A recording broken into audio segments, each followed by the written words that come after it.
Well, the first thing that I encourage people to do is to set realistic goals. So you might have a goal that you want to try to lose 30 pounds, and there's a list of dietary changes that you want to make. But if you set short-term, goals like I want to lose weight, but I'm going to try to plan to lose it in 5 pound increments, or I'm going to work on one of these things that I want to change. It's, easier to try to, obtain that goal. And once you get past meeting that goal, then you work on the next one.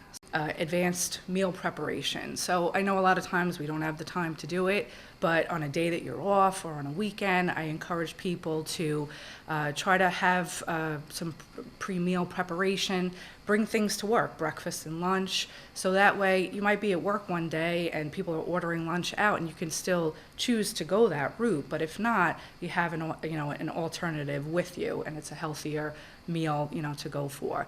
And then for like dinners coming home, if you can pre-prep some of the food when you're coming home after a busy day and you have to make the meal for the family, things are already ready for you, just kind of have to put it together. Another thing too that is a concept out there that we hear a lot more of is about mindful eating.